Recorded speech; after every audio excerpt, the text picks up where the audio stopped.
Buenas noches, amigos. Han pasado 22 años, pero si algo recuerdo es esta música, porque la llevaba en cassette en el coche, en un viaje que para mí iba a ser inolvidable, estaba seguro. Iniciático sería la palabra. Con un sinfín de informaciones en el corazón y en el alma me dirigía a una tierra de leyenda, una tierra que sigue estando ahí. Había elegido una fecha, ya os lo he dicho antes, los días próximos a la noche de difuntos, a la noche de ánimas. Era 1991 y en un viejo coche vislumbraba el lugar de los misterios. ¿Seguirá siendo el lugar de los misterios? A un tiro de piedra de la capital de España, desviándonos por la Nacional 5, entrando a tierras de Plasencia, viajando hacia la comarca de Granadilla, de pronto unas sierras inmensas, unas sierras negruzcas, unas sierras que mantuvieron aislado a un pueblo que hoy también, su propio nombre, evoca esfuerzo, leyenda, pobreza, superación y para mí, enigma y encuentro con lo sobrenatural.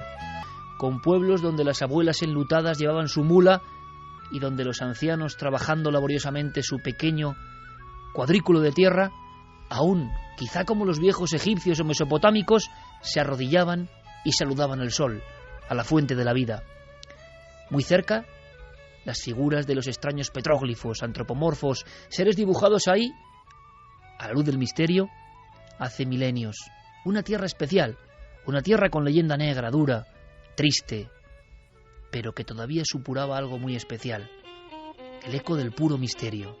Nos habían contado que ahí muchas personas, en diferentes épocas, habían tenido su particular lance con lo insólito, lances que a veces habían acabado en la noche de ánimas en muerte por miedo.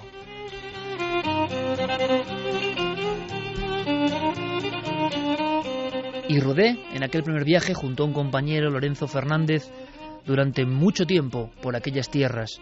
Éramos unos periodistas muy jóvenes e ingenuos, y todo el abanico que nos iba saludando a las veras del camino nos parecía increíble. Era verdad, aún estaban los pueblos que retrataron Buñuel, el doctor Marañón y tantos otros escritores. Aún sonaban las flautas, los tamboriles, aún las personas, sin ningún tipo de vergüenza, hablaban de una naturaleza poderosa, una naturaleza con la que convivían, una naturaleza de la cual no se habían desconectado.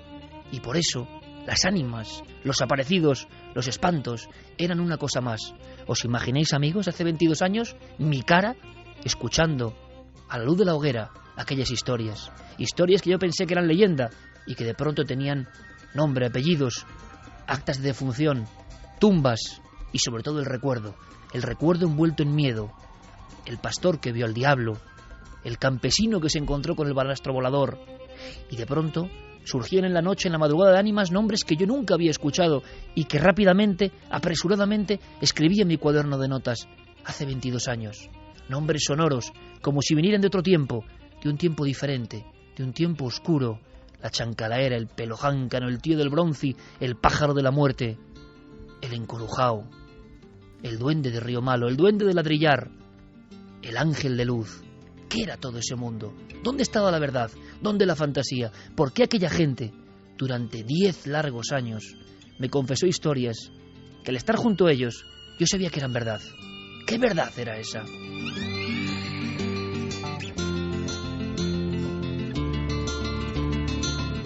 Hemos creído, con el son de Wendal llevándonos al galope a esa zona de las Urdes, que era un buen homenaje no solo para esta tierra sin tierra, que hoy ya, por fortuna, quiero dejarlo claro, en un ejemplo de progreso y de esfuerzo, ha dejado atrás viejos fantasmas.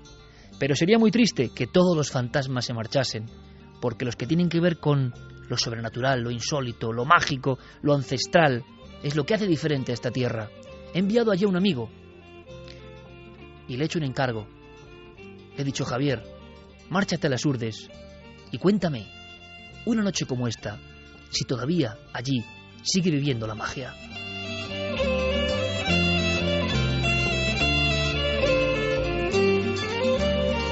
Porque claro, ya todo el mundo está interconectado. Las carreteras de asfalto, como debe ser, recorren nuestra piel de toro. Todo el mundo sabe de todo el mundo. Los jóvenes, por lo que yo creo, vienen hacia otro lado. El bombardeo mediático les hace pensar que las historias de los abuelos y de los padres son otra cosa, otro mundo, que no tienen crédito, que no son lógicas. Estamos en la España cartesiana. Esa España pagana antigua quedó atrás. Pero sin embargo, hay hombres mayores, vamos a escucharles esta noche, que yo creo que ya no saben en qué mundo viven, si en el de hoy o en el que estuvieron tanto tiempo, en un mundo donde había ciertos ritos estas noches, donde se podía parecer perfectamente el cortejo de gente de muerte, donde a veces los árboles, la oscuridad de la propia negrura, habla, donde hay músicas y algazaras y sin embargo no hay músicos que interpreten, porque la música como un espíritu viaja sola por el campo, donde puede aparecer una figura que no sabemos si es ángel o demonio al final del camino guardándonos, donde, por ejemplo, en el camino de Aceitunilla, mucha gente en diferentes generaciones vio un niño solo, un niño blanco, un bebé puesto en pie, que sonreía antes de esfumarse.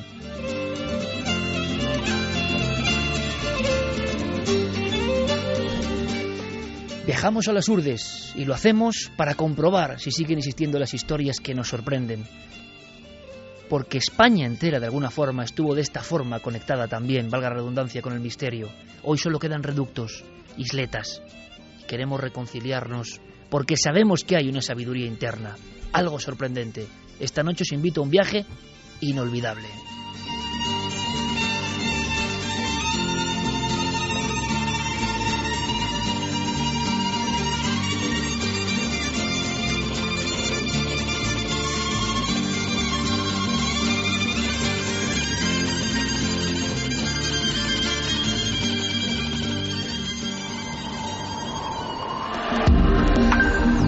Antes habías estado tan cerca de lo desconocido.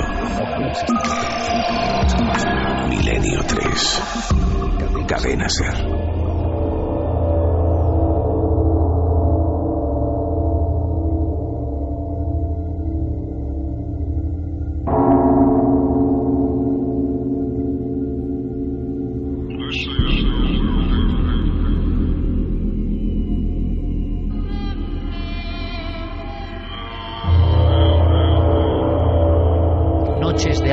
Que no es solo una.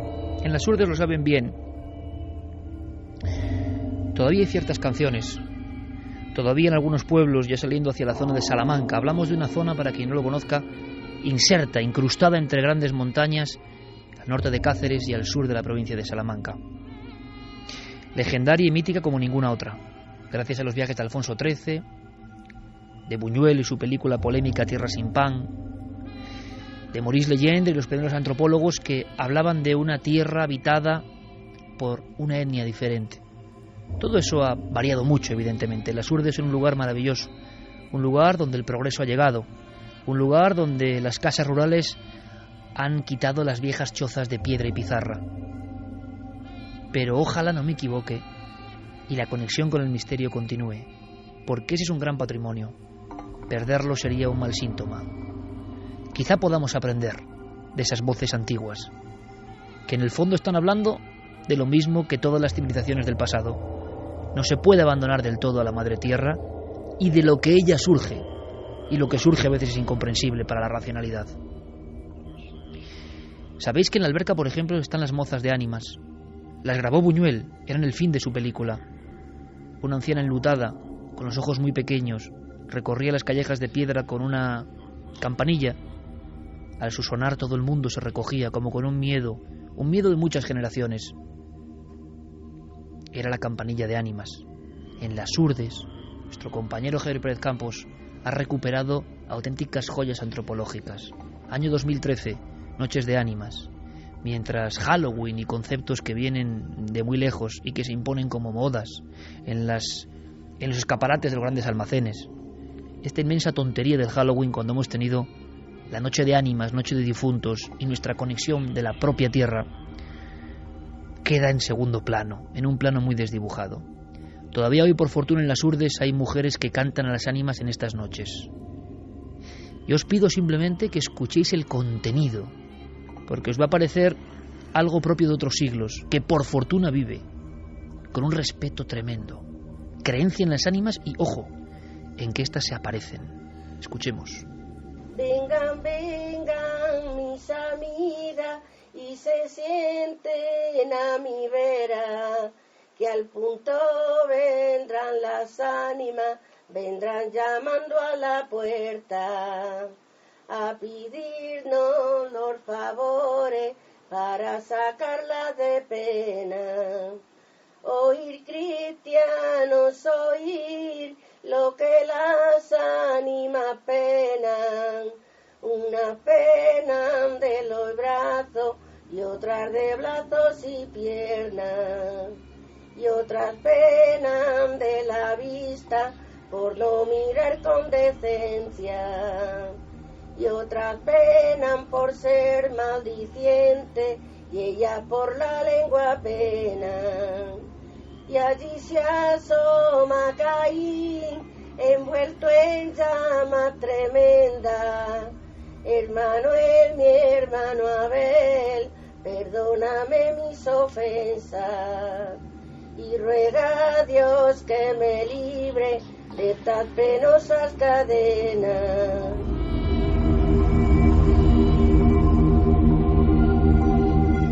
En noches límite, según la tradición, y por algo será, en noches en las cuales el mundo de los vivos, de lo que está físicamente vivo y de lo muerto pero vivo, se unen, están más cerca que nunca.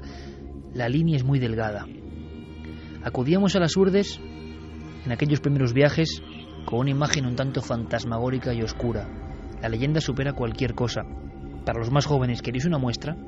Era como si la pobreza, para muchos la incultura, yo creo que es injusto, se mezclase con creencias. También se podría pensar que en un lugar no contaminado por las presiones de las ciudades y del pensamiento moderno, estaba más vivo todo eso tan extraño que tenemos de fondo, los seres humanos y la naturaleza. Camilo José Cela, por ejemplo, ni más ni menos, leía unas páginas que aterraban a las personas congregadas. Eran páginas de ni más ni menos Gregorio Marañón. Este médico acompañaba a Alfonso XIII en un viaje a las Urdes. Páginas, es muy breve, que demuestran cómo eran las Urdes de los años 20, 30, 40, incluso 50. En Rubiaco, cuando la gripe, creyeron que era el fin del mundo y mataron las cabras y se las comieron y mejoraron todos. El señor cura de Ladrillar piensa que algún muerto, sobre todo los viejos, mueren asesinados por los suyos para quitar una boca. El cura sospecha que las madres matan a sus hijos y toman el pilo para ganar dinero. Cerezal. En la epidemia de gripe entraron en una casa donde estaban muertos el padre, la madre y una hija de 2 años. Y la otra hija, de meses, aún vivía y chupaba el seno de la madre muerta.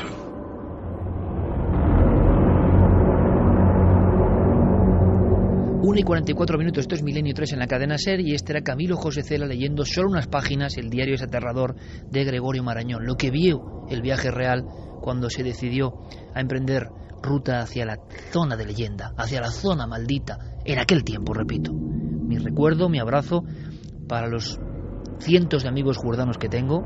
He dedicado un libro, El paraíso maldito, a esta historia, escrito hace muchos años, y les tengo un enorme afecto y cariño por todo lo que me han enseñado. Pero lo cierto, y lo saben ellos, es que la leyenda era esta. ¿Qué ocurrirá ahora? Santi Camacho, buenas noches. Buenas noches, Iker. Noche especial, ¿eh? Una noche especial, una noche de penumbra, una noche en la que los velos están medio levantados y en la que estamos en contacto no solamente con el lado invisible, sino con lugares mágicos. Lugares donde, fíjate, hacías referencia a ese viaje de Alfonso XIII y de Gregorio Marañón y de su séquito.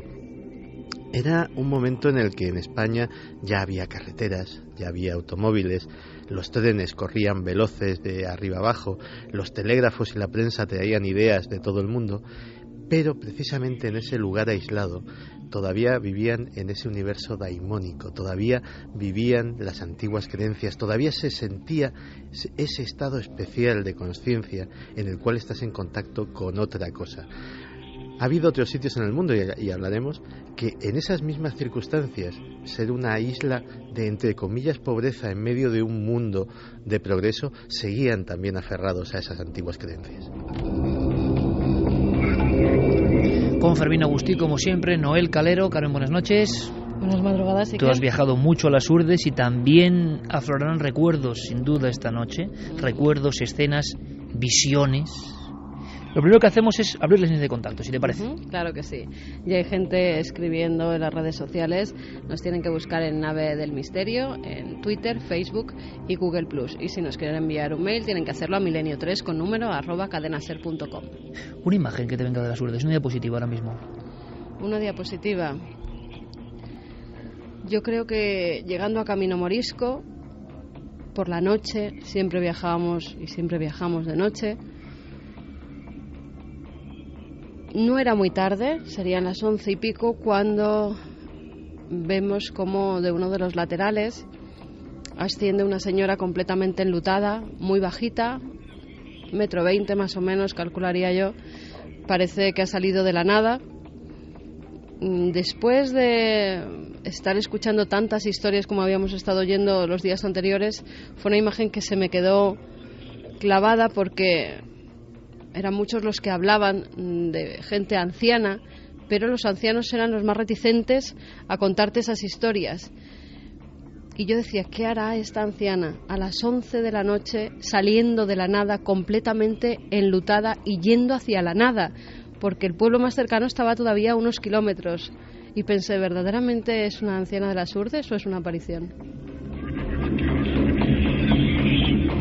En aquel viaje hace 22 años, y hay una persona, he mencionado Lorenzo Fernández, que podría evidentemente ratificar lo que digo, íbamos asombrados. Llegamos hasta un pueblo que ha recorrido ahora Javi Pérez Campos en esta constante correa de transmisión que nos separa. Yo leía a Benítez, evidentemente, en la quinta columna, y contaba una serie de casos ocurridos con muertes después de encontrarse con una luz o una aparición. Eran palabras mayores. Y evidentemente, pues prácticamente 8 años después de que Benítez descubriese algunos casos, y a los meses o al mes de publicarlos, nos fuimos para allí. Y éramos 2 reporteros, repito, muy jóvenes y muy ingenuos. Acabamos de cumplir prácticamente 18 años, recién sacado el carné. Ver aquel mundo que todavía existía, aquellos pueblos sin luz que todavía existían, aquellas casas de pizarra, prácticamente tal y como las habíamos visto en los viejos documentales, nos impresionó. La noche, por ejemplo, ahora en las Urdes, es impresionante. Pero os digo una cosa, la naturaleza, las sierras, el serpentear de las carreteras, los picos, las crestas, había algo tan feroz en todo eso, tan poderoso, tan enigmático, que era inolvidable. Aquella noche, y creo que no lo he contado nunca, aquella noche nos cerraron la fonda que había en Nuño Moral. No había muchos más sitios en las Urdes para dormir. ¿Os imagináis a Lorenzo y a mí, tan jóvenes, con la cabeza llena de historias que nos habían contado? Historias de sombras errantes, de figuras sin rostro, del demonio que se aparece, de espectros, de espíritus, de niños que vagan, como ha contado Carmen, de la nada hacia la nada. Con todo eso en la cabeza, no tenemos sitio para dormir. Yo iba con el coche de mi padre y Lorenzo a mi lado. Y dijimos, ¿dónde nos metemos? Sería esta hora más o menos. Vimos un camino muy cerca de Aceitunilla y nos metimos. Había un olivo y nos pusimos a medio dormir. La fantasía corría duramente en nuestras cabezas, evidentemente. A estas horas sería más o menos, con mucho cansancio, observamos que una figura, alguien embozado en una manta, está a mi lado junto a la ventanilla del conductor. El susto os lo podéis imaginar. Era un hombre con una especie de gorra, muy arrugado, era un ser humano, y con una especie de manta de pastor por encima. En ese momento nos asustamos, no sabíamos qué quería. Nos hablaba pero no le entendíamos. Yo tenía la ventanilla bajada un poquito y él metió los dedos para intentar abrirla. El nerviosismo en mi compañero y en mí fue enorme. Repito, teníamos 18 años, estábamos en una tierra para nosotros marcada por la leyenda. Era la primera noche, habíamos llegado de noche. Y entonces observamos cómo el hombre lo que quería es que nos fuésemos de allí a cualquier costa. Yo metía la marcha atrás, aquello no arrancaba, y entonces observamos que aquel individuo, un poco como cojitranco, muy lento caminando, había dejado su vehículo muy viejo, un viejo SEAT 124, creí ver, en mitad de las sombras, impidiendo nuestra salida. Le vimos abrir la parte en perfil, digamos, del coche, la parte del maletero, y sacar una vieja escopeta y venirse hacia nosotros. No sé cómo salimos de allí. Quizá Lorenzo lo podría contar también. Lo que sé es que no sabíamos dónde dormir. El terror nos había dominado empezamos a maldecir la idea de viajar a esa tierra de los misterios, y en la única gasolinera de entonces, de Can Broncino, de Camino Morisco, pudimos más o menos, ya no dormir, claro, sino permanecer ateridos de frío una noche como hoy hace 22 años. Y entonces en la gasolinera escuchamos que alguien dice, nunca lo comprobamos, ojo, pero escuchamos que alguien dice al echar gasolina al tío Orencio, que era el que llevaba la gasolinera, ha aparecido una mujer abierta desde la tráquea hasta la vagina en este camino y está llena de piedras.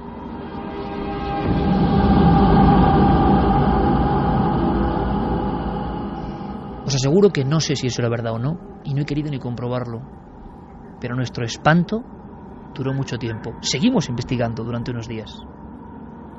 Ahora en aquel lugar, que yo no sé si sigue teniendo esa magia, espero que sí, está Javier Pérez Campos, que creo está muy cerca del punto exacto donde a mí me pasó eso. Javier Pérez Campos, 1:52, buenas noches, amigo. Hola, Iker, muy buenas noches. ¿Tú sabías la anécdota o no? No tenía ni idea.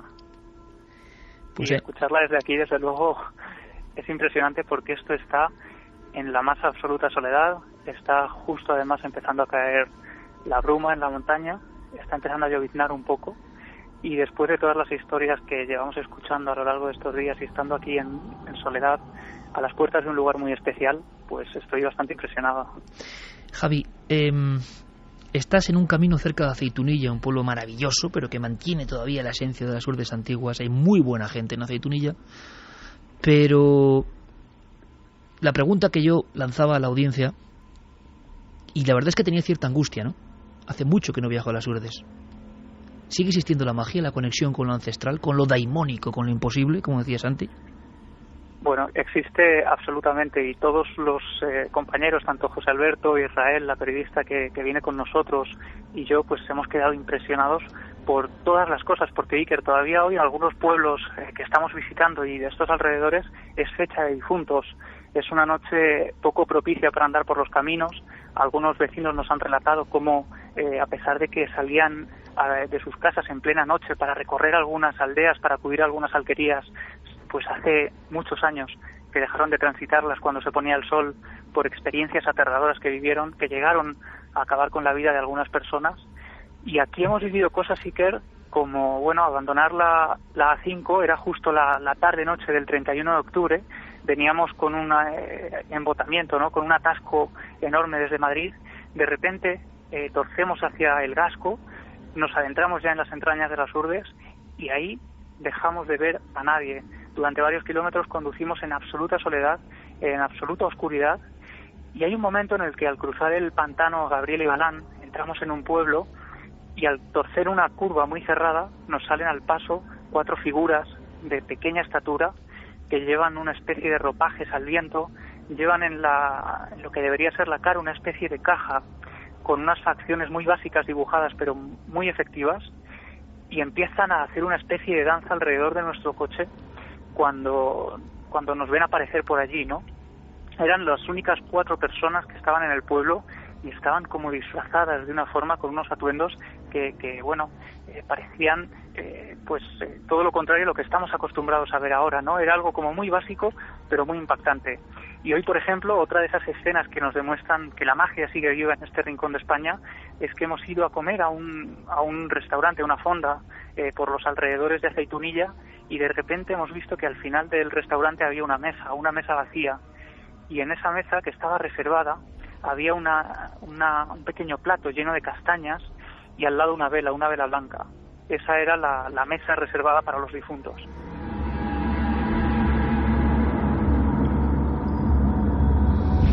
Pues querido amigo, más gráfico no se puede ser. Lo hemos entendido perfectamente, pero es que ahora nos va a contar Carmen una historia que ocurre en el camino de Aceitunilla y tú nos vas a dar más datos nuevos, porque Javi, lo asombroso, yo en aquel libro, en aquel estudio, que ahora comprendo que al final es el acta notarial de un mundo que muere, el acta notarial de un mundo que creo que es importante y que tiene una enseñanza, aunque sea críptica, ¿no?, pero que va muriendo con el paso del tiempo, evidentemente. Me alegra mucho que Javi se haya encontrado con esa energía, con esa fuerza, con esa creencia, con esos casos. ¿Cómo serían los casos típicos de las urdes? Para que nuestro público y sobre todo fuera de España nos entiendan. Bueno, pues como muchos casos de encuentros con lo extraño, ¿no? Estoy recordando, por ejemplo, uno de los que más me impresionó, el caso de Marcelino Carrero. Hay un pueblo que luego nos contará Javi cómo es, Río Malo, quedaos con el nombre. Río Malo de arriba apenas vive nadie ya. Es tremendo el aspecto, ¿no? Encaramado en los últimos riscos de las Urdes. El año de 1950 fue muy lluvioso, estaba todo enfangado, todo lleno de charcos, y Marcelino Carrero, como tantas otras veces, volvía de faenar en el campo. Y entonces él cuenta que observa siempre delante de él y dándole la espalda una figura que le parece muy alta, muy espigada, muy delgada. En un principio piensa en un vecino. Imaginaos los dos, sabiendo que van hacia un pueblo donde no hay prácticamente nadie, había 7 u 8 vecinos ya en la época. Lo que más le sorprende es que no hace ruido. Su pisar extraño en esa especie de traje o capa con la que habían fundado no hace ruido. Y él sí que lo hace, evidentemente, al pisar físicamente con sus viejas alpargatas por esos charcos y barro. Se fija, la cabeza es muy pequeña, no la mueve en ningún momento, es como ovalada, muy pequeña. Y de la cabeza y de los hombros cae como una especie de sayal, o de toga, o de tocado, que va siendo zarandeado por el aire. Le da miedo, no sabe qué hacer, si quedarse parado en mitad de la noche a bramas, como este individuo. En un momento cree que es algo que no tiene explicación. Y justo cuando está pensando en eso, ese ángel, porque le llamaron ángel en la tradición y mito de las Urdes, fijaos en la escena, por favor, amigos oyentes. Hay un risco, yo he estado poniendo la mano en ese risco. Hay unas piedras laterales que suben, que más o menos se despeñan realmente hacia unas aperturas y unos barrancos. Esta figura se pone en paralelo siempre según este hombre que vivió impresionado hasta el final de sus días por lo que vio. No hay nadie, solo silba el viento, y esa figura, como si fuera una especie de sombra enlutada, gira, entonces le ve el perfil y ve que intuye que hay como una sonrisa, pero una sonrisa sardónica, una sonrisa que no inspira nada bueno. Acto seguido, las piernas de esa figura suben por un trecho y o se desvanece o se tira por el barranco. Ese es el tipo de casos y el tipo de impacto con el que se queda el testigo. ¿Qué ha observado? Lo que sabe hasta el final de sus días es que eso fue absolutamente real, no fue un sueño, no fue una fantasía, y muchos otros vecinos lo habían visto. ¿Tú has encontrado casos nuevos, viejos y nuevos, desconocidos, sorprendentes? En ese camino de Aceitunilla no había cementerio en la zona, tenían que ir hasta un pueblo cercano a Nuñomoral, a veces llevando en canastillos o como recogió en su día Buñuel a través del río, con muchos cadáveres de niños, porque la mortandad infantil era tremenda. Con un niño empieza esta historia, desgraciadamente con un niño muerto. Una noche como estas empieza esta historia que te ha contado Araceli, ¿no? Sí, Araceli nos contaba, pues cómo ella dejaba, era una de esas personas, ¿no?, que ha dejado de transitar este camino, concretamente este camino Iker en el que estamos ahora mismo, de Aceitunilla a Nuñomoral, un camino por el que hemos recogido casi una decena de testimonios de gente que se ha encontrado con lo que parece la misma figura, el mismo ser que sale al paso cuando uno menos se lo espera. Pero lo más tremendo, Iker, es que algunas de estas personas nos han dado algunos consejos para guarecernos de este tipo de apariciones y para saber reaccionar en caso de que esta noche nos saliera alguna de ellas al paso. Y una de estas mujeres, Clementina, nos decía que cuando ella empieza a conocer este tipo de cosas, llega a vivir una de ellas, que escucharemos más adelante, aprende algo y es un saber casi ancestral que nos ha transmitido hoy. Y es, si escuchas una voz desconocida en mitad de la noche que dice tu nombre, no respondas. No es mal consejo. Escuchamos a Araceli. Yo pido, por favor, que la audiencia ponga toda la atención. Por cierto, Fermín Agustí, compañero, hasta una noche de Urdes, una noche como hoy, una noche tan especial, tenemos buena noticia. Es decir, las Urdes se convierten en algo importante para el inconsciente colectivo. Buenas noches, Iker, efectivamente. Milenio 3 ya es trending topic en Twitter. Gracias, compañero. Un placer. Me alegra porque muchas personas van a conocer historias que desconocían, por la que nunca se habían preguntado, seguramente.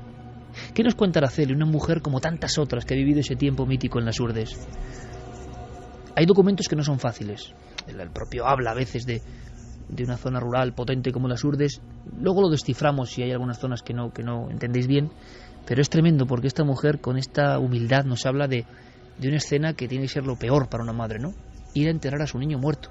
ir a enterrar a su niño muerto. Escuchemos. Yo había acabado de dar a luz y entonces tuve un niño que no me nació bien, la verdad, y lo fueron a enterrar al niño Moral, que es donde había el cementerio entonces, que aquí no había cementerio. Y entonces, pues al venir para arriba era ya oscureciendo, y en ese momento, pues él, en estas vueltas que hay ahí, pues él se le hizo que iba un coche para allá, pero luego todo se volvía a mirar y esperar, y el coche no pasaba por donde él. Y luego, pues lo que vio, cuando ya venía él por la carretera, para la otra parte del río, de esta parte de frente, pues entonces vio que había como una cosa alta, negra, que dijimos que eso era el demonio, que no era cosa buena.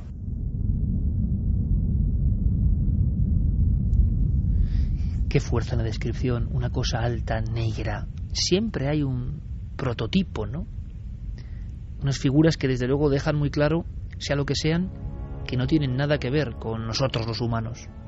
Bien sea por la altura, bien sea por la agilidad, bien sea por la expresión, comprendemos que tienen algo superior a nosotros. Eso genera miedo. No podía ser cosa buena. ¿Cómo acabó este lance, Javi? Pues lo que ocurre es que esta persona, el marido de Araceli, empieza a rezar en cuanto ve a lo lejos esta figura de gran altura, llega a fijarse, pasa tan cerca de él que llega a fijarse que parece que tiene pezuñas en lugar de pies, que está completamente erguido, que los ojos le brillan con una fuerza especial, tiene los brazos pegados al pecho, parece que está esperando, le dice Araceli, a los pies del camino, y lo que ocurre es que cuando está casi a escasos metros de esta figura, él cierra los ojos y la imagen, cuando los abre, se ha desvanecido delante de él, y ellos lo achacan a que este hombre había rezado, se había encomendado a Dios y eso le había salvado. En el camino donde está Javier Pérez Campos ahora mismo a las 2:04, hay una historia que a mí me sorprendió mucho, por la cantidad de testigos, porque yo hablé con ellos, con nombres y apellidos. Había personas, recuerdo perfectamente a mi buen amigo Pedro en las Urdes, que había estado muchos años en Suiza, que había aprendido de la vida europea. Como buen jordano, volvía a su tierra sin tierra, su tierra sufrida, porque es la tierra que ellos quieren, y con sus ahorros, pocos o muchos, quería vivir donde vivieron los suyos. Pero lo curioso es que ellos también se encontraban con el misterio. Daba igual el cambio, es como si estuvieran de alguna forma conectados con la tierra y su misterio. Y es que en ese camino donde ahora mismo está Javier Pérez Campos, se habla de un personaje en concreto, de uno, el niño blanco.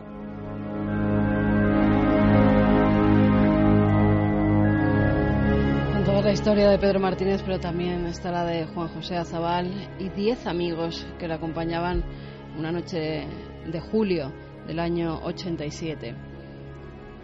Iban hacia Aceitunilla, volvían desde Nuño Moral, iban charlando por el camino tranquilamente hasta que escucharon una especie de silbido en un principio.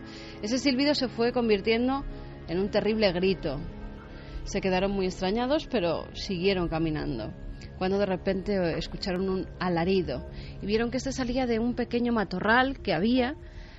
Ya un poco mosqueados se acercaron y vieron una especie de figura blanca. Ellos lo describían en un principio como una tela que se balanceaba, una tela blanca. Se fueron acercando más para ver qué era, y describe perfectamente un ser de menos de 1 metro de estatura, al que no veían el rostro, porque esa especie de sotana blanca, como la describieron, un sudario que tapaba su rostro, impedía que se le vieran las facciones. Eso sí, decía que tenía una cabeza desproporcionada, muy grande, unos brazos muy delgaditos, pegados, y que algo que les llamó la atención era que también ese niño tenía unos calcetines también blancos muy brillantes. No daban crédito a lo que estaban viendo, pero eran 11 testigos los que estaban contemplando esa aparición de lo que parecía ser un niño. Comenzaron a acelerar el paso y lo último que escucharon fue otro terrible alarido cuando ya se alejaban y solo veían esas vestiduras blancas moviéndose con el viento.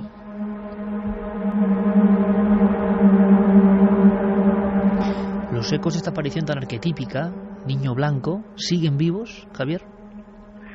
Sí, siguen vivos y los vecinos los recuerdan muy bien. Como te digo, hay personas que decían que cuando llegaba la noche, aunque antes atravesaban estos parajes, estos lugares, pues ahora se quedaban en casa, no se atrevían a salir por este tipo de sucesos. Algunos hablaban también de que este niño se había aparecido como un preludio, ¿no? Como si estuviera avisando algo, y lo relacionaban también pues con la historia, siempre entre la leyenda y la realidad, de un niño que murió en este lugar, en este paraje, a manos de unos sacamantecas.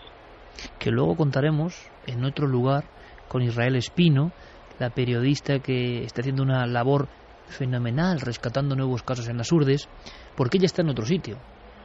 Y yo sé, me ha dicho Iker, yo de verdad que lo estoy pasando un poco mal, porque es lo que ocurre. No es lo mismo estar en estos lugares cuando uno ha hablado con decenas de personas que le han contado con la fuerza de la verdad, sea cual sea la naturaleza de lo que se aparece, con la fuerza de la verdad, y uno lo detecta cuando está solo cara a cara con los testigos. Cuando uno ha recopilado un montón de vivencias de este tipo, estar en los lugares es distinto. Parece que los propios lugares varían. Parece que nos quisieran decir algo en un idioma incomprensible. El caso de Pedro es otro de los importantes en torno al niño blanco. Alguien, como digo, que se marcha de las Urdes, se va al centro de Europa, a la zona más próspera de Europa, parece que se olvida en la mente todo eso mágico y ¡pum! De todas formas, sabe y es consciente de que se encontró con el mismo niño blanco en el mismo camino donde está ahora mismo Pérez Campos. Él volvía de dejar a su novia, volvía en su moto, era por la noche, y justo en el muro del cementerio ve una especie de luminaria, que una chispa, lo describía él. Cuando se va acercando, esa chispa parece que ha tomado forma, que se ha convertido en una persona. A las puertas del cementerio para la moto y ve como una especie de niño, él dice que de 5 o 6 años más o menos, completamente vestido de blanco de nuevo, pero una cosa que me llamó la atención es que él lo describía como un blanco muy fuerte, hasta tal punto que tiene que poner su mano como una visera para ver de qué se trata. Resplandeciente. Exactamente. Una figura muy resplandeciente que le mira fijamente. Además, el testigo se queda con esa mirada de preguntando ¿qué hago yo aquí? Una mirada un poco ausente. No dice nada, no le habla nada, sigue mirándole, empieza a dar la vuelta al muro del cementerio y desaparece. Es entonces cuando a Pedro le entra el miedo, el pánico, no sabe lo que ha visto. Ese niño, ese ser ya no está allí. Él coge su moto y se va corriendo. Llega a casa de su abuela, en Aceitunilla, y su abuela, fíjate cómo son las tradiciones y cómo era la gente mayor y lo que creía en los espíritus, en las ánimas. Él llega a la vivienda de su abuela, va por un vaso de agua porque está muy alterado, y su abuela, cuando lo ve, antes de que él pueda hablar, le dice: no te preocupes, sin tú saberlo te eché el responso de San Antonio Bendito, que se aparece por estos caminos como la figura de un niño blanco. Es tu protector contra los espantos.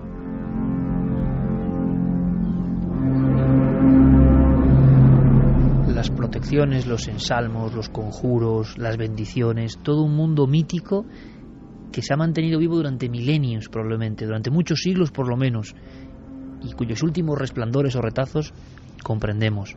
¿Has conocido a otra de esas venerables ancianas de las Urdes, tía Clementina, que ella en sus carnes vivió otra experiencia, que no es única, que yo no sé qué tendrá que ver con el inconsciente colectivo, con las apariciones, con los arquetipos, con la conciencia profunda, pero lo cuentan con una fuerza que es tremendo, y es ir por un camino, no muy lejos donde tú estás, y no encontrarse con una figura, sino con dos en paralelo que aguardan, ¿no? Aguardan algo. Javi. Sí, ocurre justo también en esta carretera, por eso la hemos elegido, porque es un lugar pródigo en este tipo de sucesos, y nos han dicho que era una de las donde más se habían producido este tipo de fenómenos. Tía Clementina nos relataba cómo, viniendo por aquí, cuando esto aún no estaba asfaltado, cuando era un camino de tierra, de repente dice que a lo lejos ve algo flamígero, algo que tiene una luz tenue, pero que resplandece en medio de la noche. Ella viene desde Navalmoral y viene a la localidad de Aceitunilla. Y allí poco a poco ella se va acercando y tiene el presentimiento de que hay algo que no es normal, de que hay algo que es casi demoníaco, dice ella, y empieza a rezar también. Pero cuando se va acercando, se da cuenta de que esas dos llamas, lo que parecían dos llamas de fuego, en realidad son dos humanoides, dos figuras que están uno a cada lado de la carretera. Y ella sabe que tiene que pasar por el centro de esas dos figuras, porque al otro lado, en el pueblo, a escasos metros de donde ella está y donde están también esas dos figuras, están sus hijos solos en casa. Y Clementina teme que estas dos figuras que le han salido al paso puedan hacerle algo a sus dos hijos. Las dos figuras que esperan a ambos lados del camino. He escuchado en lugares muy diversos esta misma descripción. Incluso en la zona de la Ribera de Navarra, una persona cerca del cementerio, estas mismas noches, dos figuras, sea lo que sean, paralelas, aguardando, que en la lejanía este testigo en concreto pensó que eran dos números de la Guardia Civil con sus capas antiguas en la noche, azotadas por la noche, y cuando piensa eso y se va aproximando, ellas dejan el hueco del centro, camino de tierra, no se mueven como dos torres, y cuando está ya demasiado cerca como para huir, siendo un hombre de honor, se da cuenta de que no tienen aspecto de guardias civiles precisamente, que son muy altos, y durante unos minutos interminables don Francisco caminará a 1 metro de él a la izquierda una de estas figuras, a otro metro a la derecha otra, y después, aterrorizado, quedará preso del miedo, acurrucado, un miedo como nunca había sentido, junto a una roca. Allí le despertó el día y contó siempre esa historia, vivió en sus carnes. ¿Qué son estas historias? Escuchemos a tía Clementina. No es sencillo, hay pasajes que no son tan sencillos como estáis escuchando, pero hay que aguzar, ¿no?, los sentidos y poner el oído fino, porque ahí está la fuerza de personas con nombres y apellidos que cuentan cosas increíbles, ¿no? Allí estaban las dos figuras esperando en el camino donde está nuestro compañero.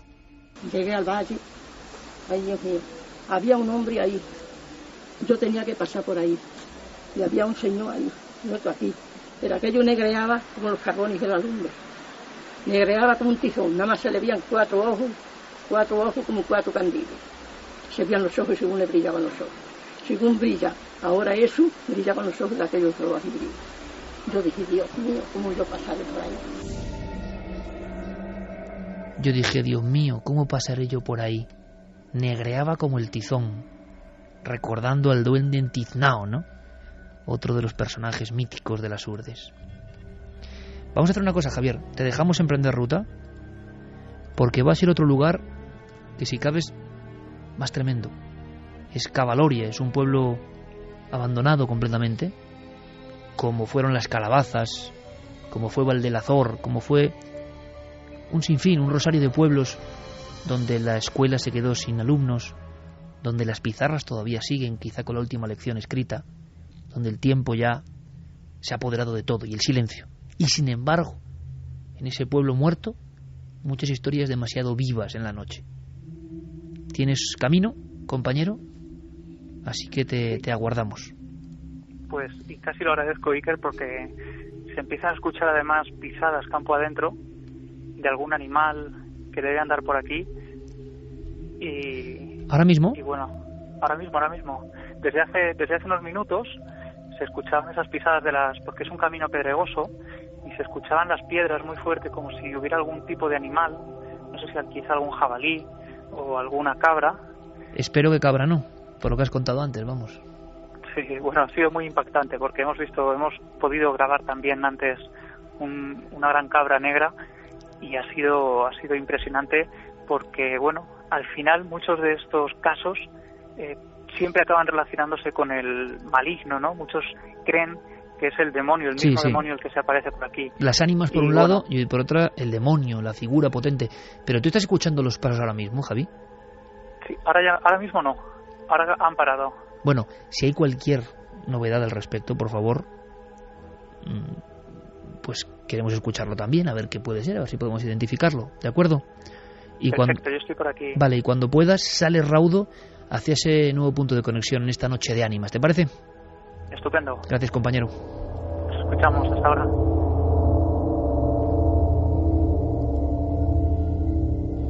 Acudiremos a otro lugar muy especial que os vamos a presentar, pero es un momento, 2:17, perfecto para escuchar a nuestro público, ¿no? Pues sí, que es una nochecita tremenda la que estamos dando con estas historias. Eso es lo que nos dicen. Iris nos dice: no responderá el nombre cuando es de voz desconocida en México. Se dice que es la muerte y si respondes te va a llevar. La conspiranoia dice: caldero con castañas y velas para el difunto. Mezcla de miedo y admiración por la cultura de honra a los difuntos. Marco Antonio Alvarado: Las Urdes, El paraíso maldito, gran obra de Iker. Y antes de tener el placer de leerla, colocáis dicha zona y notaba que la magia impregnaba todos y cada uno de sus parajes. Para la gran afición de Iker por esta zona no hizo sino corroborar que no era yo el único que me había atrevido a oír tan misteriosa y a conocer tan misteriosa comarca. J. Flechillas dice: la voz de esa mujer que cantaba daba la impresión de recoger siglos de tradición, miedo y respeto hacia las ánimas de las urdes. Sí, señor. Yo recuerdo en seranos o reuniones de los más ancianos como algunos se arrancaban de improviso y había hasta voces góticas en lo que contaban. Casi del inconsciente brotaban. Había una conexión con lo más profundo, con lo que habían escuchado, lo que habían vivido. Y todo esto tiene una reflexión que ahora comentaremos, una reflexión profunda, mucho más allá, de verdad, de que si da miedo o no da miedo, que es lo más superfluo, porque yo creo que hay un conocimiento profundo en todo esto, hay un saber antiguo, poderoso, humano, dentro de todo esto. No lo desperdiguemos, ¿no? Con uy, qué miedo, o si no da miedo, que me parece muy bien, sino hay un mensaje en todo esto. Desde luego, un culto por la muerte, que podremos estar de acuerdo o no, pero una presencia de algo real, una conciencia de que vivimos y morimos, a diferencia de la vida de urbanitas que tenemos nosotros, que creemos que nunca nos vamos a morir. Bombardeados por todo tipo de mensajes, pensamos que siempre vamos a ser muy jóvenes y que siempre vamos a comprar cosas, tener la mejor casa, el mejor coche, la mejor ropa, pero eso de la muerte es para otros. En otros pueblos se sabe perfectamente que la muerte es parte de la aventura de la existencia y está presente siempre. Roberto Martín dice: como jurdano en la distancia os doy las gracias por emocionarme de nuevo al oír cómo tratáis a mi tierra. Siento el sabor de su miel sentado en mi curva de Arrolobos viendo el balcón de la casa de mis abuelos. Misterio, ancestros, pero especialmente buena, noble y gente de honor. Gracias. Indiscutible gente de honor, indiscutible. He conocido a personas admirables que me contaron un caso, lo mantuvieron y no volvieron a contar nunca, o que se fueron a la tumba con su palabra de hombría, hombres acostumbrados a épocas muy duras, a batirse en duelo contra las bestias del bosque a pecho descubierto, para la supervivencia, o en historias terribles, y que sin embargo nunca habían sentido un miedo parecido al de encontrarse con el misterio. Recuerdo, por ejemplo, Gregorio Martín Domínguez, la algazara. ¿Qué era la algazara?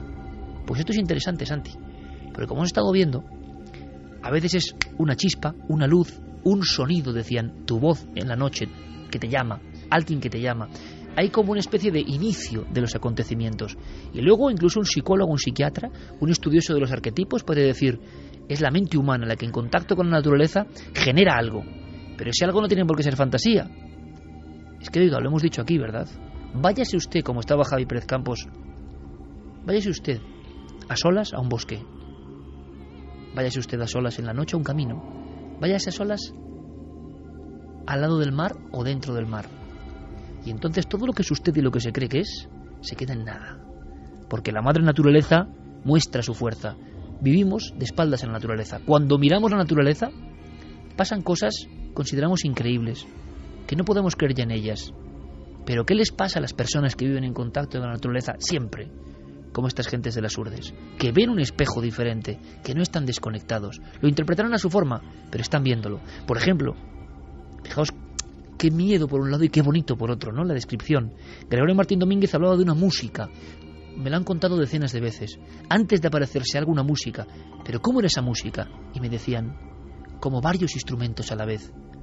No quiere decir que sea alguien tocando instrumentos a la vez, sino lo que llega al cerebro es como una sinfonía extraña, que no se parece a nada. Está con sus cargas de uvas, Es la época dura de las Urdes, años 50. Y entonces Gregorio se acurruca inconscientemente junto a la vera del camino. Que no le vean. Cree que es una fiesta de personas, pero esa música es rara.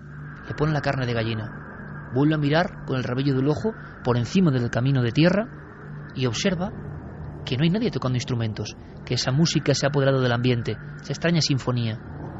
Y de pronto observa, como nos contaba la Javier Pérez Campos, lo que parecían llamas, unas llamas en el camino. ¿Os imagináis? Diría el experto científico, bueno, un fuego fatuo, fuego de San Telmo, aunque estos son más bien en el mar. Pero resulta que él ve como esas formas flamígeras, 6 u 8, empiezan a aparecerles una especie de brazos, de cabezas, de piernas. Y hay una extraña danza o movimientos. Él siente un miedo terrible y empieza a rezar. Empieza a clamar a las alturas porque cree que algo demoníaco, con esa música del infierno, ha venido a por él. Y entonces le ocurre lo peor. Se le cae uno de los sacos y él se precipita hacia el camino. Y él confiesa que cree que ha llegado su fin. Pero no ocurre eso. Resulta que, como si fuese una especie de ensoñación, aquello se va desvaneciendo y se queda impregnado en el aire hasta que desaparece como humo. Pero ese hombre, hasta el último momento de su vida, dice que lo más importante que vio, cuando fue consciente de que había cosas incomprensibles, fue en ese instante. Qué interesante, Santi, porque hay ese mensaje inicial, se abre la campana de irrealidad, todo empieza a ser posible, y quizá yo lo pienso últimamente, es porque hay personas que están ligadas a la naturaleza. Nosotros no podemos creerlas, entre comillas, porque estamos viviendo, pues ya ves cómo, entre paredes, amiantos, luces, ordenadores. ¿Qué demonios vamos a saber nosotros ya nunca de la fuerza de la naturaleza? Claro, y además hay no solo personas sino lugares como las Urdes, porque mira, en todas las zonas rurales del mundo hay leyendas que pasan de padres a hijos, historias más o menos truculentas, más o menos sobrenaturales, pero son historias. Lo que a las Urdes y a otros sitios que tradicionalmente han estado aislados les caracteriza es que no estamos hablando de historias legendarias que has oído en una noche en un campamento, en una noche en un fuego, en una reunión social. No, estamos hablando de historias con testigos que siguen vivos. Que siguen sucediendo. Es aquello que alguna vez he comentado aquí, de por qué en los libros de los historiadores de la antigua Grecia, en los libros de Heródoto, de repente se veía tan normal como una invasión de tal pueblo a tal otro, que de repente pues una pastorcilla fuera acosada o violada por un fauno, o que tal o cual figura política tuviera cierta conversación con un dios o un semidios. Si creemos al historiador cuando decía que en aquella época primitiva los pueblos invadían a otros pueblos, había tales movimientos migratorios, tal rey sucedió a tal otro, ¿por qué esas anécdotas o esos otros actos que también los registran sus libros tienen que ser menos verdaderos, tienen que ser más inventados? Era otra realidad. Era otra realidad la que imperaba en aquellos días y la que aún queda residual en determinados sitios. Fíjate, Santi, qué interesante tu clave, como siempre, ¿no? Otra realidad que es una parte de la realidad, compleja y plural, pero que nosotros ya no miramos. Hay una periodista, que es Israel Espino, que trabaja para el diario Hoy, que hace una labor magnífica y que se ha unido en esta investigación, aunque, como decíamos, Javi está en soledad, en ese punto de aceitunilla, va hacia otro, y ella también. Y creo que igual le estamos dando la noche, ¿no? Pero ella lleva ya muchos meses sacando historias, sobre todo de las Urdes, de toda Extremadura, un trabajo fantástico que yo recomiendo. Repito, yo lo he leído en los blogs del diario Hoy, lo recomendamos porque lo que hace falta es gente que siga esta tradición tan a contracorriente, pero tan maravillosa, de registrar todo este conocimiento real. Esta otra realidad que dice Santi, que cuenta con nombres, apellidos y testigos. Ella fue con alguno de mis trabajos, me lo confesaba, pensando evidentemente en una transformación de leyendas. Le pasó como a mí, que de repente vio que las leyendas hablaban, tenían nombres, apellidos, hijos, muertes, fechas de defunción. Cerca de Cambroncino, no sé en qué punto exacto estará ahora nuestra amiga Israel. Buenas noches. Buenas noches, Iker. Estoy cerca de Cambroncino, en el barrio del Teso. ¿Estás en el barrio del Teso? Estoy en el barrio del Teso y estoy bastante impresionada, como decías. No es lo mismo que te cuenten las historias a la luz del día que conocer gente que las ha vivido y estar aquí de noche. Bueno, es que además te compadezco en ese aspecto, Israel, porque el barrio del Teso es una especie de despoblado que hasta los años 70 creo que tuvo vida, que ciertos acontecimientos truculentos también ayudaron a su despoblación, se hablaba de brujería, pero si te parece empezamos porque estás en una zona que si tiene algo potente es que se cuenta un lance entre un hombre y una luminaria, que puede ser tomada como ánima, como figura extraña, lo que sea. En el año 17 alguien muere, hemos contado alguna vez esa historia. Lo asombroso es que tú sigues la pista, y esto me parece maravilloso, Israel, y vas a encontrar otras personas que fueron también mártires de lo insólito en esa misma región y quizá con las mismas luces. Efectivamente, bueno, como bien sabes, aquí es donde se apareció la famosa luz de Ribera Oveja. Exacto. De hecho, el barrio del Teso, donde me encuentro, si te lo describo un rato, está empezando también aquí a chispear. Quiero que cientos de miles de personas, Israel, sepan dónde estás. Haznos una fotografía, por favor. A ver, ahora mismo estoy en medio de un bosque rodeado de casas en ruinas. Son como 4 o 5 casas con los tejados caídos, los tejados de pizarra antiguo. Por las puertas se ve lo que era la antigua casa, incluso alguna chimenea. Ahora mismo, más que ver, intuyo lo que tengo alrededor. Y te lo puedo contar porque lo sé. Mira, a mi izquierda tengo las luces, ya un poco lejanas, de Cambroncino y de la iglesia de las Lástimas. A la derecha tengo justo el paraje por el que apareció la famosa luz de Ribera Oveja. Surge un camino que llega hasta Ribera Oveja y hay un río, un vado, donde transcurrió toda la historia esta que me comentabas, que ahora hablaremos. Y justo detrás de mí, todo bosque, tengo el pico de la Corderina, donde también sucedió en 1920 un suceso de lo más tenebroso. Es que el barrio del Teso, yo te puedo decir, que es de lo que más me ha impresionado a mí de las Urdes. Tú recuerdas una vez, Carmen, con un aguacero impresionante. Queríamos conocer... Una riada que nos cayó, además, comenzó a llover tan fuerte que no podíamos salir de un portal donde nos resguardamos porque había ríos verdaderamente que bajaban por esas calles empedradas, sí, era terrible. Y el barrio del Teso, que según contaba el cronista Félix Barroso, uno de los grandes promotores, ¿no?, de los misterios de las Urdes, había tenido esa mala fama entre comillas, ¿no? Pero Israel, en este lugar ya abandonado, que tiene que impresionar pero de forma tremenda esta noche, tú recopilas la historia conocida entre comillas, era la de un pastor, Nicolás Sánchez Martín, que se encuentra en ese lugar donde estás con una luz y que al final, después de que esa luz se le lance hacia él y hacia la caballería, porque como decimos, era un hombre echado para adelante y le llega a sacar el cuchillo, aquello que parece inteligente se lanza como una bola de fuego hacia él y después de unos tiempos muere como en una pintura digna de Goya, ¿no? Ajá, claro, y esta es la historia que conocía, la que investigó JJ Benítez y luego tú. Mi sorpresa es cuando vengo yo a investigar, además esto ha sido hace poco, este verano, y me encuentro con una segunda parte que no conocía. Que no conocíamos ninguno. Bueno, sí, parece ser que me cuentan que cuando Nicolás llega muerto de miedo, porque llega muerto de miedo, de hecho entra por el barrio del Teso, llega hasta su casa, le cuenta a su mujer qué ha pasado, justo ese día o al día siguiente un chico joven del pueblo, bien parecido, guapetón, me comentaban, pues dice que él tiene narices a enfrentarse a lo que sea, que a él, que Nicolás se ha asustado de una tontería y que al día siguiente va a ir él a buscar, a ver si de verdad le sale la luz, que le salga el candil, que le salga algo. Le dice su madre, que es con quien vive, que por favor, que no vaya. El muchacho, como te digo, un chico joven, apuesta que sí, que él va. Estamos escuchando, no sé si has escuchado la campana de la iglesia de las Lástimas. De una auténtica joya en las Urdes, ¿no? Una de las construcciones preciosa. Más emblemáticas. Sonando las campanas, de fondo de la crónica, no está nada mal, de la iglesia de las Lástimas en Cambroncino. Iglesia que fue testigo, ojo, mudo, de todo lo que está contando Israel. Cuéntanos, te escuchamos atentamente.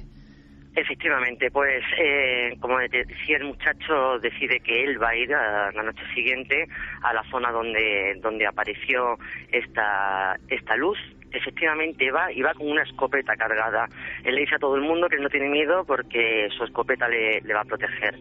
Cuando llega dicen que directamente se le apareció la luz se le echó encima y que cuando volvió al pueblo apenas podía decir que la escopeta no le funcionaba, que se le había encasquillado, que intentaba disparar y que no podía, traía la cara negra. Cuenta que estaba tan mal que lo tuvieron que llevar rápidamente a las calabazas, y allí cuando le vio el médico le dijo: denle lo que quiera porque tiene la sangre hecha agua, es lo que me contaban, y no pasa de las 5 de la mañana. Y efectivamente cuentan que a las 5 de la mañana murió.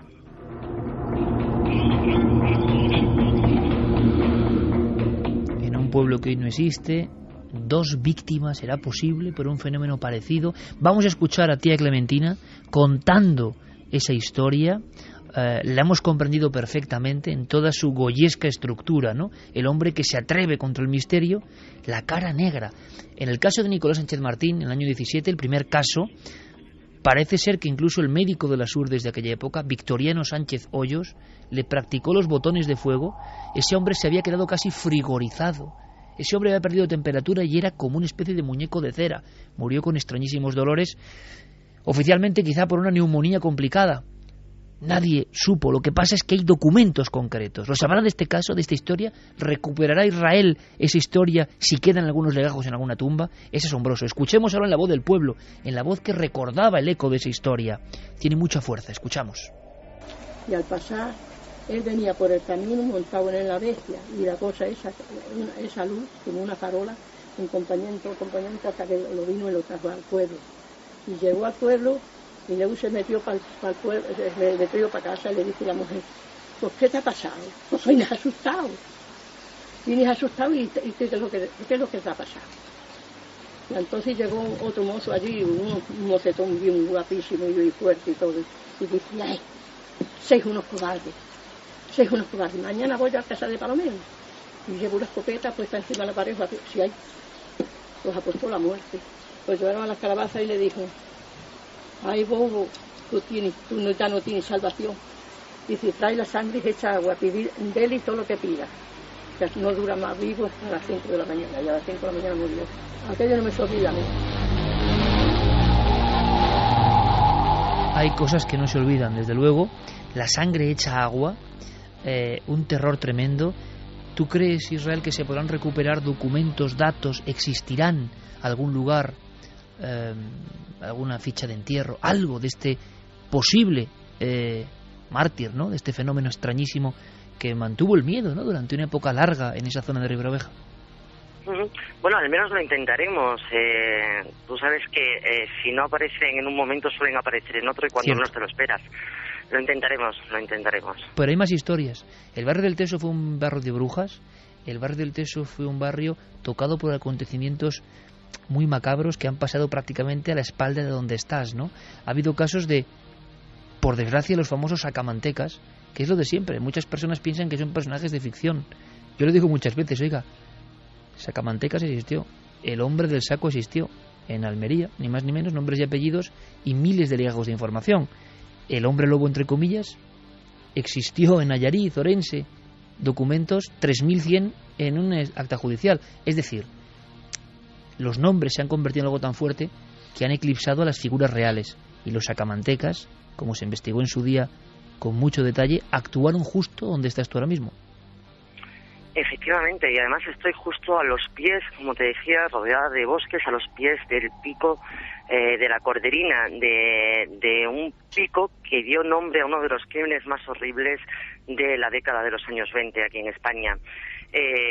Fue precisamente en 1920, al comenzar la década, concretamente el 22 de septiembre, cuando una pastorcilla, se llamaba Francisca Sánchez, tenía 12 años, y iba acompañada de otro pastor, también de cabras, pues se encuentran pastoreando cuando se acerca un señor y les dice que bueno, que les da un trozo de pan. Fíjate tú también la un trozo de pan. Un trozo de pan a cambio de que le ayuden a cargar unas colmenas de corcho, de las que había antiguamente. El niño se ofrece rápidamente, pero el señor dice que no, que prefiere que le ayude la niña.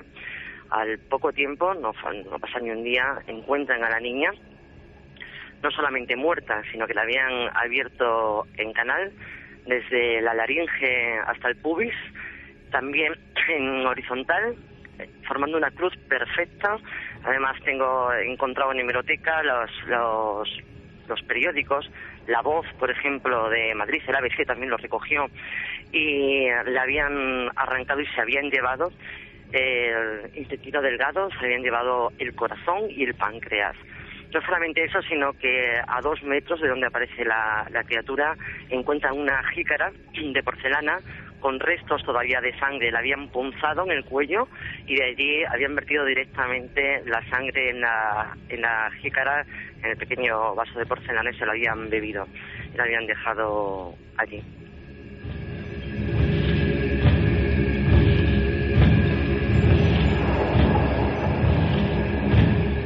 A las 2:37, Milenio 3, en la cadena SER, yo creo que cientos de miles de amigos han sentido la misma parálisis que hemos notado nosotros al contarlo Israel también, y al estar viendo esa escena, decíamos goyesca, de pintura negra, ocurrido en un lugar que luego atrajo la mala fama, ¿no?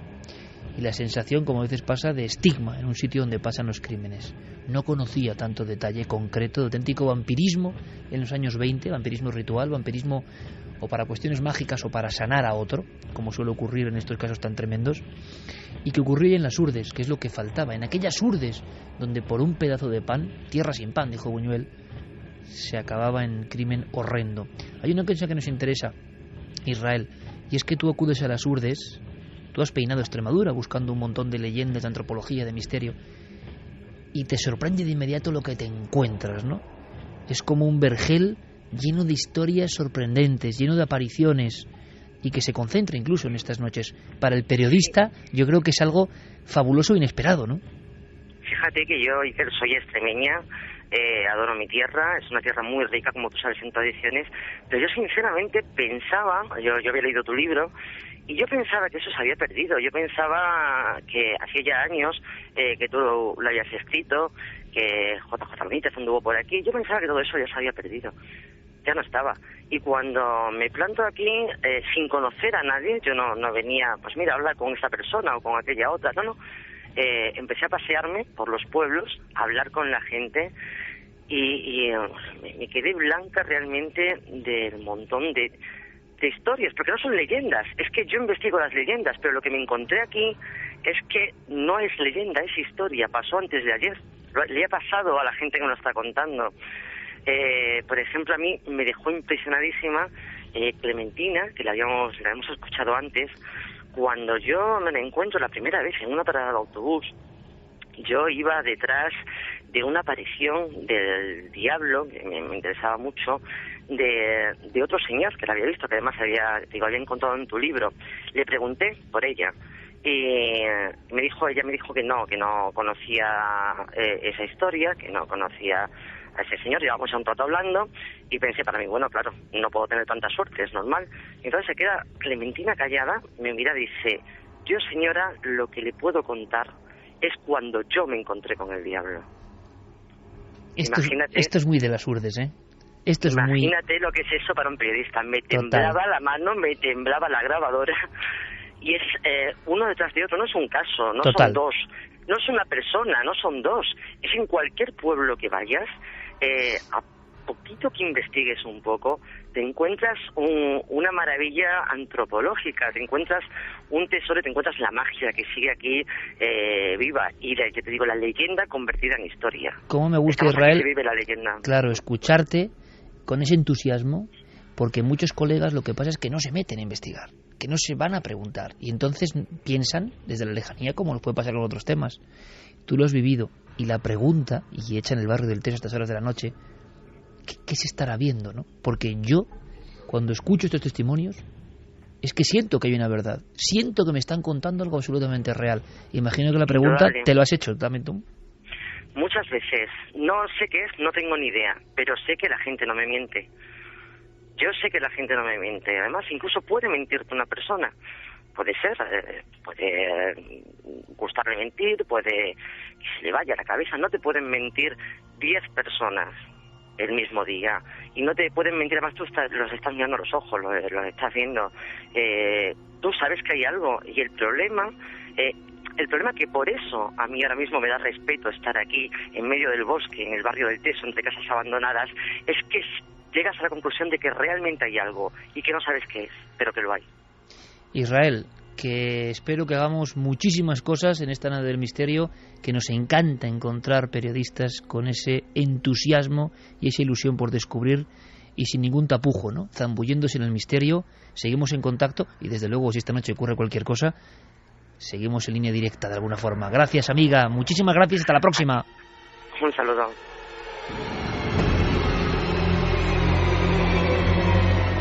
Luego el ejemplo de cuando alguien se decide a lanzarse es el misterio. Quien la abraza y entiende que está tocando un material impresionante. Material, por ejemplo, es una aparición que a mí me encanta. En esta noche de ánimas, de alguna forma, continúan, son días muy especiales, ¿no? Con mucho sentimiento. Una de las historias que a mí me impresionó por la sonoridad del término es cuando alguien, si no recuerdo mal, en el pueblo del Cerezal, me dijo: eso son cosas de aquellos. Y yo digo: ¿de qué aquellos? ¿A quién se refiere con los otros? Y me dijo una palabra que nunca he olvidado: cortejo de gente de muerte.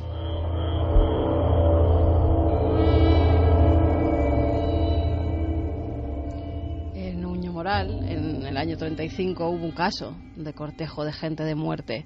Una señora, se llamaba Martina Gracia. Ella estaba muy malita, estaba enferma. Al lado de su casa la gente comienza a oír una especie de cabalgadura, un caballo que se acerca rebotando las herraduras en el suelo. Los mozos que estaban cerca preguntan: ¿quién va? ¿Quién va? Era lo normal. Nadie contesta, con lo cual se asustan un poco. Podían ser ladrones, podría ser mala gente que se acercaba hasta la vivienda. Vuelven a repetir quién va y en la oscuridad empiezan a ver un caballo en el que iban montadas dos figuras. Cuando se acercan para ver de quién se trata, se quedan pálidos, mudos, porque ven que es gente muy extraña. Se van acercando más, ven que su pelo es negro y lacio, que la cara es muy blanca, que las manos que cogen las riendas son largas y huesudas y que llevan una especie de faldón que tapa sus piernas. No saben qué hacer, no saben qué decir.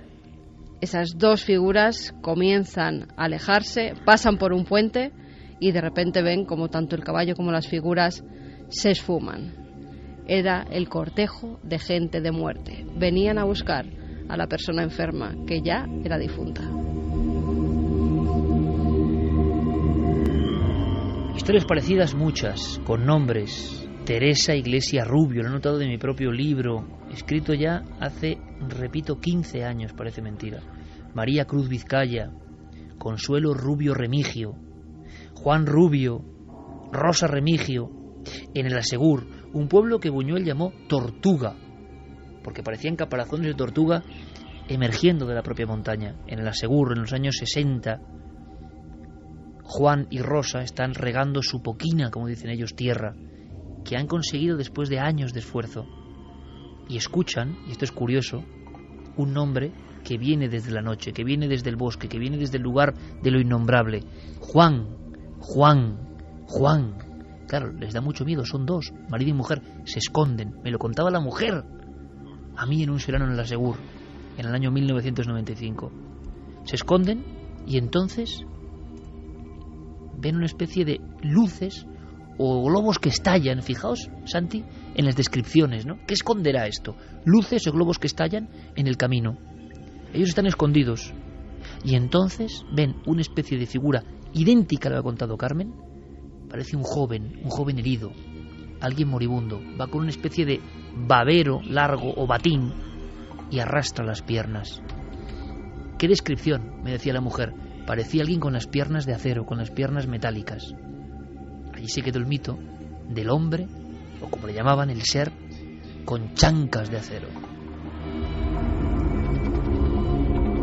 ¿Qué significará esto, Santi? Esa es la pregunta más extraña, más imposible de resolver.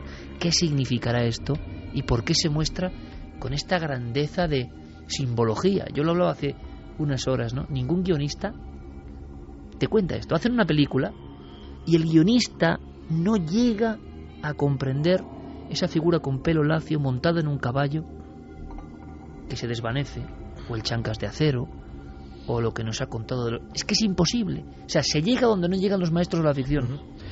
A riesgo de resultar reiterativo, yo me imagino que ahora mismo hay miles y miles de amigos de Milenio 3 que están fascinados, que están incluso asustados. Otros estarán pensativos escuchando esas historias de las Urdes. Y también habrá otros, muchos evidentemente, que dirán, bueno, esto son cosas de analfabetos, cosas de gente del campo, de gente sin formación. Yo a esos les quiero proponer una reflexión. ¿Y si los analfabetos somos nosotros? ¿Y si nosotros hemos perdido un lenguaje? Hemos perdido una forma de leer la realidad. A lo mejor resulta que los que estamos llamando analfabetos saben más de cosas más importantes que nosotros. Ahí os lo dejo.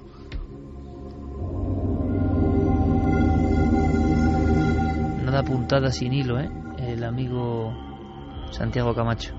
En las Urdes yo he visto leer las estrellas. He visto, me han contado la importancia, por cierto, que mañana hay un eclipse, según me cuentan.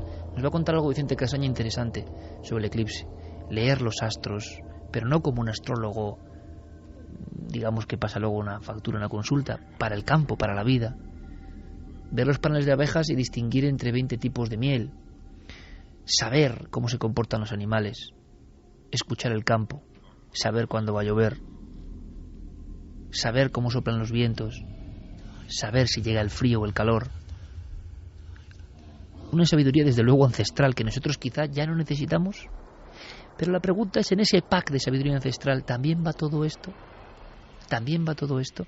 Y una cosa que yo lo puedo decir, tengo las grabaciones de decenas y decenas, no sé cuántas, de cintas de caseta antiguas grabadas en las Urdes. A mí me impresionaba mucho de todo esto la enjundia, la palabra de honor, algo que ya ni existe, ¿verdad? Palabra de honor, y que a mí me parece lo máximo que puede decir una persona, dando con la mesa, el puño en la mesa, diciendo: soy Julián Sendín Martín y esto me ocurrió en el año de 1947 volviendo del Rubiaco, pum, pum, pum, y te describió una aparición imposible, una aparición terrorífica, una figura descabezada caminando por el centro de un camino con 3 testigos, ellos aterrorizados.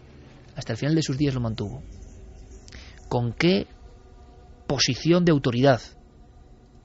Los mayores. Era una sociedad un poco de clan, donde el mayor es respetado, donde el mayor ha vivido y puede tener los conocimientos o las claves a las que hacía alusión Santiago Camacho. Vamos a conectar rápidamente con Javier. ¿Algún mensaje, Carmen? Sí, hay mensajes que nos habla. Mira, Clara Taoces, por ejemplo, que siempre está muy atenta al programa. Nuestra querida amiga Clara. El caballo, dice, es un símbolo tónico asociado a la transmutación, dependiendo del color del caballo. Es un emblema también de la muerte. Interesante. Entidad oscura. Yo sigo pensando que estas apariciones y el tema extraterrestre están íntimamente relacionadas. Alfonso Rubio, cortejo de gente de muerte. Esta frase asusta tanto o más que lo que representa. Por cierto, había uno de los tantos casos, en la zona del Carabusino, en las urdes más del norte, las más tremendas, ¿no? Que alguien en una puerta escuchaba un raspar de mano de niño. Pensad, por favor, lo acabo de decir. Un niño raspa la puerta por fuera. Es que a un guionista no se le ocurre el sonido de eso como es. Y yo decía, pues como lo estás contando, ¿cómo va a ser? Y entonces alguien gritó en la familia aterrorizada: ¿quién va? Y cuentan que oyeron un caballo alejarse. Y al alejarse con las pezuñas por el camino de piedra, se oyó, ya a lo lejos, la voz de una mujer que decía: cortejo de gente de muerte.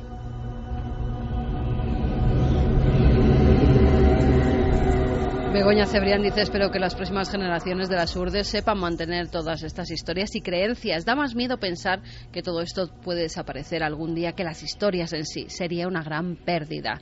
David Peregrina: admirable el valor de Israel y de Javier Pérez. La narración y la descripción de los momentos y los lugares hacen que nos traslademos mentalmente tal y como si estuviéramos allí. Vamos a hacer una cosa, vamos a conectar con Javi. Habrá llegado a su punto en la ruta, creo que está en camino. Nos da igual, porque él llegará en la siguiente hora a ese pueblo muerto. Conectaremos con él, claro que sí, pero está en ruta. Javier, compañero, buenas noches. Buenas noches, Iker. ¿Estás con José Alberto, nuestro querido amigo? nuestro cámara de Cuarto Milenio, vagando por las urdes. Yo con José Alberto, con el que he viajado a muchos lugares del mundo, y Carmen también, le dije 2 pautas mínimas, ¿no? Y él que es un profesional como pocos hay, sabe perfectamente lo que yo le pedía, ¿no? Quedaros con el paisaje, quedaros con la fuerza telúrica, quedaros con ese algo que se siente que es indescriptible cuando uno en soledad, en el amanecer o el anochecer, graba, por ejemplo, desde las alturas lo que son los valles de las urdes. Valles, a mí me contaron, tan altos como en el Gasco, en esa zona volcánica o zona meteorítica. Me contaban que en la antigua escuela, cuando la hubo, los niños no veían prácticamente la luz del día. Era tan grande la lasca de piedra que estaba al lado de la única ventana que no veían lo del día. Era un valle tan estrecho que hasta el siglo XVI, no lo digo yo, lo decía el duque de Alba, se creía infestado de demonios y de personas primitivas, salvajes, que creen ser solas en este mundo. Eso se escribió, es la primera crónica sobre las urdes. Desde luego es una visión muy terrible, ¿no? Pero en esa condena vivieron los juteranos durante siglos. Le pedí a José Alberto, por favor, tráete en la cámara si puedes, y sé que es muy difícil, ese algo que se respira en las urdes. Y ahora veis En Ruta, que es uno de los sitios, es una de las situaciones donde mejor se siente el misterio, yo creo, ¿no? Sí, sin duda. Hemos pasado hace poco las poblaciones casi nada de Vegas de Coria, hemos pasado la curva de Arrolobos, hemos pasado también Cambroncino y estamos casi ya llegando a nuestro destino. Pero ha habido momentos, Iker, en este viaje que es cierto, le hicimos caso a esas pautas de viajar, por ejemplo, con música mágica, ¿no? Con música como Lisa Gerrard, como Dead Can Dance, y desde luego uno mira con otros ojos estos paisajes. Ha habido momentos también en que teníamos que parar el coche en cualquier lugar casi, apearnos y mirar el paisaje, dedicarnos a mirar el paisaje y grabar esas imágenes que desde luego no estamos acostumbrados a ver con absoluta facilidad, ¿no? En la capital, por ejemplo. Habéis encontrado un montón de testimonios, Javi. Permíteme que simplemente suelte en la noche uno más porque merece la pena. El tío Cristino, ni más ni menos, hablando de otro tío, como le llamaban, porque allí persona de alguna forma, se dice así desde tiempo inmemorial, ¿no? El tío del bronce, o tío de bronce. La historia, varias apariciones de una figura que aparece, por ejemplo, hay un testigo, luego contaremos su historia, Javi, que se ahorca, otro que se tira por un barranco, incapaces de vivir con la pesadilla de que han visto algo que parece demoníaco. ¿Y cómo lo describían a ese tío del bronce? Escuchamos a tío Cristino rompiendo la noche, un testimonio que viene desde los años 50 y que llega a Milenio 3 de esta forma. Que estaba haciendo carbón de noche y llegan con la carbonera encendida y estaba un poquito retirado de la carbonera y llega un hombre alto, negro, y se le sienta al otro lado de la carbonera. Y el hombre pues se asustó. Y decía, él no se movía, y decía, ¿y cuándo te irás ahí? ¿Y cuándo te irás? ¿Cuándo te irás? Y el tío que no se iba. Se asustó y tuvo que dejar la carbonera allí y escaparse para casa y se puso enfermo. Y se puso enfermo, y uno de los testigos del tío del bronce, porque parecía como un soldado de una guerra antigua, se tiró por un barranco. Ha habido muchos casos, Javi, ¿no? Por desgracia, hay que decirlo, donde los testigos, en los lugares que está recorriendo, no han aguantado la presión de ese lance con el misterio, y luego han puesto fin a sus días de la forma más dramática, ¿no? Sí, en el caso del tío Picholas, él se lanza al vacío tiempo después de esa vivencia, que le deja tan marcado que a los pocos minutos, a las pocas horas de encontrarse con ese tío del bronce, él llega a su casa, se mete en la cama y lo pasa francamente mal. Incluso hablan de que vomitaba sangre, de que estaba sangre y de que, enfermó gravemente. Y aquí nos hemos encontrado, Iker, con muchísimos casos de gente que ha enfermado por un susto, por el miedo que les han producido estas apariciones. A nosotros nos chocaba mucho ver cómo para ellos, sin embargo, era algo absolutamente cotidiano, algo muy real que había ocurrido, y cómo mucha gente había fallecido por el miedo, había enfermado, como el tío Domingo, que también se encuentra con ese ser, ese hombre negro de gran altura, con unas patas como de cabra, y que le observa en mitad de la noche produciendo un extraño sonido. Pues ese caso del tío Domingo es otra de las personas que enferma gravemente al poco de tener ese encuentro. Ahora hablaremos, casos Javi, de suicidios incluso. Porque perdemos un poco a veces la conexión. Ahora hablaremos de esos casos concretos en la tercera hora cuando llegues a este lugar. Tenemos más contenidos, pero en el momento en que estés vagando por ese sitio que quizás es el más espectral de todos, que merece la pena, ¿no?, que sea escuchado esta noche, hablaremos de algunos de esos casos dramáticos, porque ocurrieron allí. ¿Te parece? Perfecto, Iker. Un abrazo, Javi. Un abrazo. Me contaba Antonio Domínguez de Laz en su día que un paisano suyo que se encontró con esta figura, también eran carboneros. ¿Os imagináis carboneros en las Urdes de noche, toda la noche, como nuestro querido Tasio, ¿no?, de Urbasa? Pues igual, pero en las Urdes, claro, en la soledad más completa, haciendo el carbón. Y no sé por qué, en varios casos aparecen con carboneros, ¿no?, por en medio. Y decía, echaba la sangre cortada por la boca, me decía, de la impresión, del susto, echaba la sangre cortada por la boca. Terminamos con mensajes esta hora. Pues hay gente que está viendo Tierra sin pan. Ahora mismo. Ahora mismo, ya que estábamos hablando de las Urdes, han rescatado esa película y prohibida, están viendo sus tremendas imágenes. Prohibida en España por la imagen tan terrorífica que daba de una zona de España desconocida. Zenipul nos dice, cuando tenía 8 años, allá por el verano del 88, fui a conocer a Galicia, a la familia de mi papá.